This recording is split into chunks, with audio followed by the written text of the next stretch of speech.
Assalamualaikum warahmatullahi wabarakatuh. Saya Nur Afifah dari kelas 8F ingin menjelaskan tentang proses dari sistem pencernaan manusia. Rangkaian tahap mulai dari mulut, digesti, dan pencernaan mekanis atau kimia awal. Makanan masuk ke dalam mulut dan dikunyah oleh gigi menjadi potongan-potongan kecil.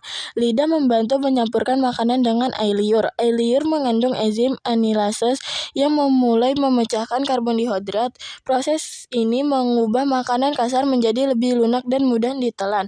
2. Kerongkongan propolis. Setelah ditelan, makanan bergerak melalui kerongkongan. Gerakan otot di dinding kerongkongan peristalsi mendorong makanan ke lambung. 3. Lambung. Pencernaan mekanis atau kimia lanjut. Di dalam lambung, makanan dipecah menjadi cairan pekat atau pasta dengan bantuan asam lambung dan enzim pencernaan. Otot-otot lambung merames dan menghancurkan makanan. 4. Usus halus. Penyerapan nutrisi. Cairan pekat dari lambung kemudian masuk ke usus halus. Dari usus halus, nutrisi di karbohidrat, protein, dan lemak dipecah lebih lanjut oleh enzim dari pankreas dan dinding usus. Nutrisi yang sudah dipecah kemudian diserap ke aliran darah. 5. Usus besar. Pembentukan fases. Sisa makanan yang tidak dapat dicerna akan bergerak ke usus besar.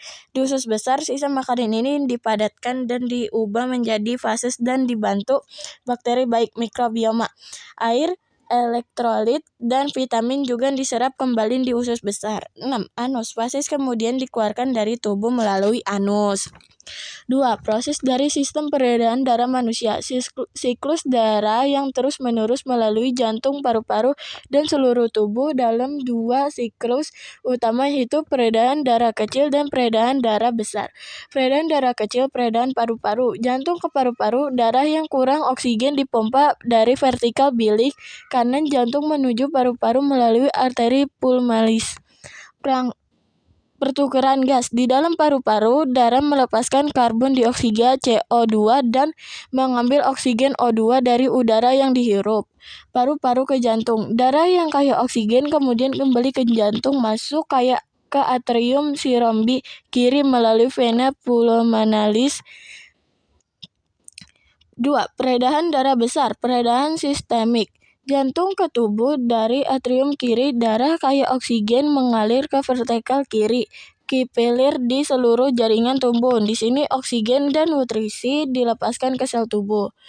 Tubuh ke jantung. Darah yang kini miskin oksigen dan membawa sisa makanannya seperti karbon dioksida akan kembali ke jantung melalui vena.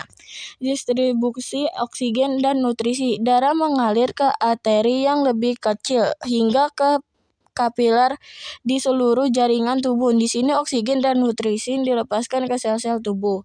Kembali ke atrium kanan. Darah tersebut masuk ke atrium kanan lalu bergerak ke vertikal kanan untuk memulai kembali siklus pendarahan darah kecil. 3. Proses dari sistem pernapasan manusia. Saluran pernapasan dimulai dari udara masuk ke hidung atau rongga mulut lalu ke faring tenggorokan, kemudian aislaring pangkal tenggorokan melewati trakea batang tenggorokan, bercabang menjadi bronkus dan kemudian bronkiolius sebelum akhirnya mencapai alveolus di dalam paru-paru untuk terjadi pertukaran gas. 1. Hidung atau rongga hidung. Udara pertama kali masuk melalui hidung di mana udara disaring, dilembabkan dan dihangatkan oleh rambut dan lendir. 2. Faring.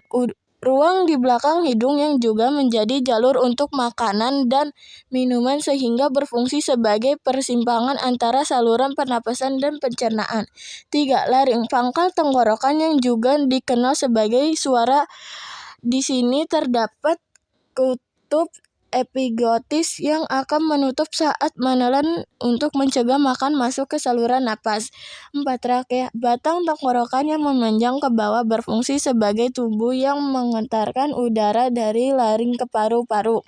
6. Bronkus. 2 cabang utama dari trakea yang masing-masing menuju ke paru-paru kiri dan kanan. 6. Bronkiolius. Percabangan yang lebih kecil dari bronkus yang terus bercabang di dalam paru-paru membawa udara menuju kantong. 7.